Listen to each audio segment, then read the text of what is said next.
So, I've got something super interesting for you today on faith fuel freedom. And, um, I've been really excited to dive into this topic. You know how everyone's been talking about all these crazy things happening in the world lately? Well, we're going to look at biblical end times prophecies and, how they might connect to what we're seeing today. Oh my goodness. Yes. And this is actually something I've been studying a lot lately. You know what I mean? The parallels between what's happening right now and what scripture tells us about the end times are just they're absolutely fascinating. Like there's so much to unpack here. I know you've got tons of insights on this, and, I've got so many questions. I think our listeners are going to really get a lot out of this conversation. Definitely, definitely. And the thing that really excites me is that this isn't just about predictions or scary stuff, you know? It's about understanding God's bigger plan and how we can actually find hope in these prophecies. So, let's start with the basics here. What are, the main signs that the Bible actually talks about when it comes to the end times? Right, right. And this is actually super important because, there are several key indicators that Scripture gives us. First of all, and this is really fascinating, Jesus himself talks about these signs in Matthew 24. He mentions things like wars and rumors of wars and natural disasters happening in various places. Oh, wow. Are there specific types of events that he mentions? Yes, absolutely. And the thing that's really interesting is that Jesus talks about earthquakes, famines, and what he calls pestilences or diseases. But there's more, He also mentions that there'll be an increase in false prophets and people claiming to be the Messiah. Well, that's pretty specific. What are some of the other major signs we should be looking out for? So, one of the really significant signs, and this is absolutely fascinating, is the return of the Jewish people to Israel. This was prophesied thousands of years ago, and we actually saw it happen in 1948. And then there's the whole aspect of technological advancement, The book of Daniel talks about knowledge increasing in the last days. How does technology fit into all of this? The prophecy in Daniel 12:4 is really interesting because it talks about people traveling to and fro and knowledge increasing. And when you think about it, we're living in a time of just unprecedented technological growth. And another major sign is what Scripture calls a falling away or apostasy, where many people will turn away from traditional faith. So, these are all clear indicators that the Bible specifically mentions? Exactly, exactly. And what's really crucial to understand is that these signs aren't meant to scare us, They're more like road markers that God has given us to help us recognize the season we're in. And there's also this important aspect of global connectivity that the Bible predicts, especially in Revelation, talking about the whole world being able to see certain events happen simultaneously. So Adrian, when we look at what's happening in the world right now, how do these events actually line up with what the Bible predicted? Oh my goodness. Yes. And this is where things get really fascinating because, we're seeing some pretty remarkable parallels. Just look at the global connectivity we're experiencing right now. And the fact that literally billions of people can witness events simultaneously through their phones, through social media. That's exactly what Revelation describes when it talks about the whole world watching certain events unfold. That's actually pretty mind-blowing. What other current events are catching your attention? So many things. We're seeing this unprecedented increase in natural disasters, right? And not just random events, but specifically the kinds that Jesus mentioned. We're talking about more frequent earthquakes, these massive weather events, and remember that pandemic we just went through? That's exactly what Scripture calls pestilences. What about all the conflicts we keep hearing about in the news? Right, right.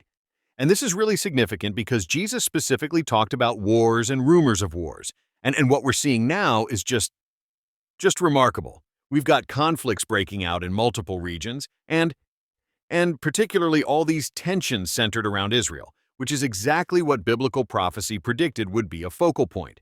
So, what about technology? Earlier you mentioned something about knowledge increasing. Yes, and this is absolutely mind-blowing when you think about it. We're living in an age where artificial intelligence is developing at this incredible pace. And the amount of information available to the average person is just just staggering. Daniel's prophecy about knowledge increasing, we're literally seeing that fulfilled before our eyes. Are there specific developments we should be particularly aware of? Well, one really fascinating aspect is the whole movement toward digital currency and global economic systems. You know, Revelation talks about this future scenario where buying and selling will be controlled, and for the first time in history, we actually have the technology to make something like that possible. And we're seeing governments actively exploring these systems right now. Um, can we talk about some of the misconceptions? Because I feel like there's a lot of confusion out there about end times prophecy. Oh, absolutely. And this is such an important point because, there's so much misunderstanding floating around. Like, one of the biggest things I see is people taking every single natural disaster or conflict and immediately jumping to the conclusion that it's definitely a sign of the end times, That does seem to happen a lot. right? And and here's the thing we need to remember. Jesus actually warned us that these things would happen throughout history, right? Like, natural disasters and wars have always been part of human experience. The key is looking at the bigger picture, the convergence of multiple signs together, not just isolated events. What are some other common mistakes people make? So many people get caught up in trying to set specific dates, and this is a huge one. I mean, Jesus explicitly told us that no one knows the day or hour, not even the angels in heaven. And yet, throughout history, we've seen people repeatedly try to calculate exactly when everything's going to happen. That must lead to a lot of disappointment. Exactly. And it actually does more harm than good because when these predictions fail, it can really shake people's faith. Another big misconception is taking prophecies completely out of their historical context. Like, people will grab a verse from Daniel, another from Revelation, maybe something from Ezekiel, and try to piece together this end times puzzle without understanding the original context of each prophecy. So, how should we approach these prophecies then? The key is really maintaining a balanced perspective. We need to study prophecy carefully, understanding the original context, and recognize that some prophecies have multiple fulfillments throughout history. And most importantly, we need to remember that the purpose of prophecy isn't to scare us or make us obsessed with figuring out exactly when everything's going to happen. It's to prepare us spiritually and give us hope. Adrian, what I really want to understand is how should all this knowledge about end times prophecy actually change the way we live? Like, on a day-to-day basis. Oh, that's such a crucial question, and I absolutely love that you're asking it because, understanding prophecy isn't just about knowing what's coming. It's about letting that knowledge transform how we live right now. Like, in what specific ways? So, first and foremost, it should really create this sense of urgency in our spiritual lives. Not panic, right? But a healthy awareness that we need to be spiritually prepared. Jesus gave us this parable of the 10 virgins, and the whole point was about being ready. What does being ready actually look like, though? Well, it's really practical, actually. It means strengthening our relationship with God through regular prayer and Bible study. It means living with integrity in everything we do because, we understand that everything could change in an instant. And it definitely means sharing our faith with others because time isn't infinite. So it's not just about watching the news for signs. Exactly. And you know what's really interesting? Understanding end times prophecy should actually give us this incredible peace in the midst of chaos. Because when we see troubling events in the world, we're not shocked or thrown into panic.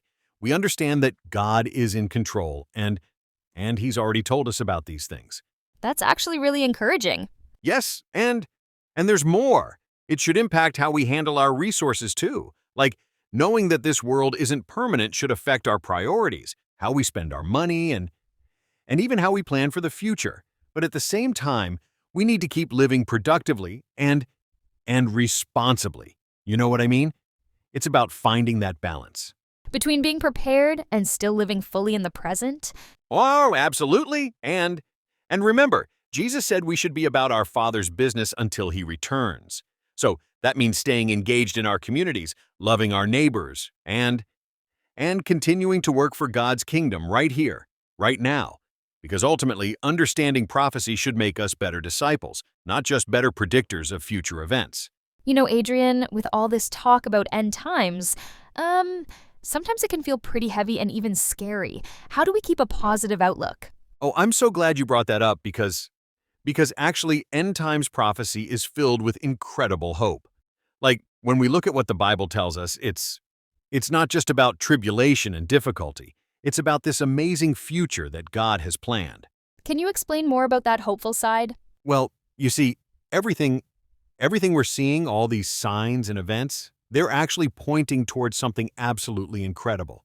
The return of Jesus, the establishment of his kingdom, and this perfect world without pain or suffering. That's what we're really looking forward to. You know what I mean? How do we balance watching current events with keeping that hope alive? That's that's such a great question. I think the key is to always look at current events through the lens of God's promises. Like when we see troubling things happening, we need to remember that God's already told us these things would happen, and he's already promised us victory in the end. That's actually really powerful. And you know what else is amazing? These prophecies actually show us that God's in complete control. He's not surprised by anything that's happening. And and when we really understand that, it gives us this incredible peace, this confidence to face whatever comes our way. So it's really about perspective then? Exactly. It's about keeping our eyes fixed on the bigger picture and remembering that every sign pointing to the end times is also pointing to our ultimate redemption. That's why Jesus said when these things begin to happen, we should look up because our redemption is drawing near. And that's just incredibly exciting. You know, this has been such an eye-opening conversation about end times prophecy. I feel like I've learned so much today. Oh, absolutely. And you know what's really amazing about all of this? It's that we can take everything we've discussed today and use it to strengthen our faith, not live in fear. That's what Faith Fuel Freedom is all about, right? I really love how you've helped put everything into perspective for us today. Thank you.